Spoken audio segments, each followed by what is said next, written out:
Merci Madame la maire, Monsieur le préfet, mes chers collègues. Je commence évidemment par un hommage aux femmes et aux hommes de la BSPP, avec à leur tête le général Gontier, dont j'ai pu apprécier, outre son engagement sans faille, la primauté donnée à l'humain au sein de la BSPP sous son impulsion.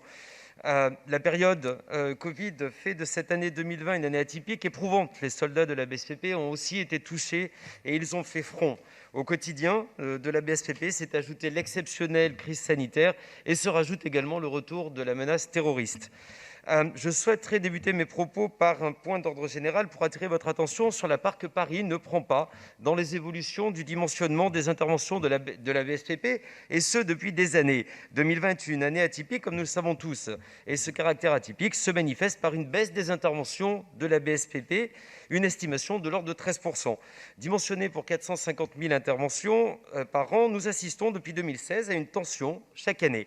Et même cette année, avec mon intervention, nous assistons à une sollicitation importante, une sursollicitation, en mettant en péril les femmes et les hommes de la BSPP. La réponse n'est pas tant organisationnelle, déjà sous contrainte, mais elle est également budgétaire.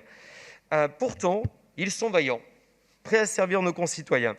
Et je regrette que parfois la reconnaissance que vous devez, en tant qu'exécutif, aux sapeurs-pompiers ne soit pas à la hauteur.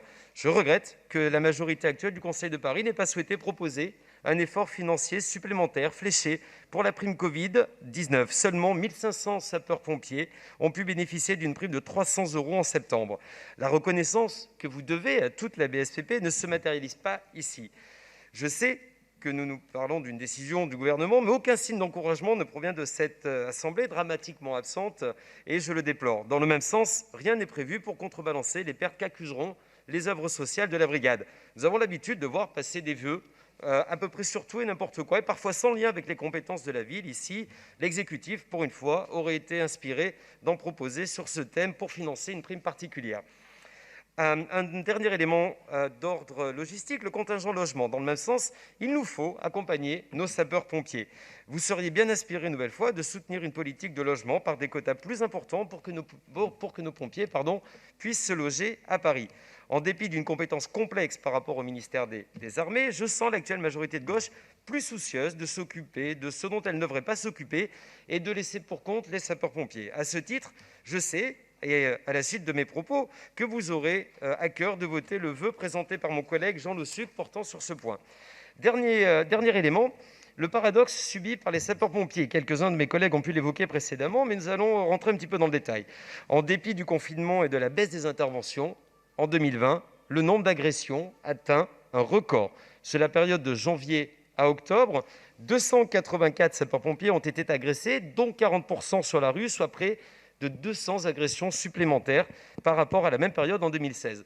Inexorablement, chaque année, le nombre d'agressions augmente sous votre mandat, Madame la maire. Ce chiffre est intolérable et rien n'est fait par la mairie de Paris. Nous le dénonçons vigoureusement.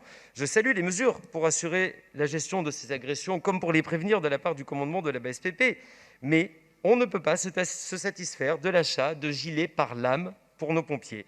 Intolérable que des serviteurs à la personne risquent leur vie en intervention. Vous dénoncez, Madame la conseillère El Harraj, vous ne faites rien d'autre que de dénoncer. Je réitère évidemment au nom du groupe Changer Paris le soutien aux sapeurs-pompiers, à leur engagement, leur sincérité, et nous voterons en faveur du budget présenté par Monsieur le préfet. Deux derniers éléments très rapidement, Madame la maire. Oui, parce que là, vous avez 2 secondes. Donc, il m'en reste lundi, voilà. Je pense. Pour répondre à ma collègue Rémi Leleu, l'accident survenu le 14 juillet dans le 18e arrondissement fait toujours l'objet d'une enquête. Je suis désolé de dire que la justice se rend dans Merci de parler pour elle et dans les tribunaux et non à la buvette. Et en écoutant ma collègue Béatrice Patrier, représentant du ministère de la Justice.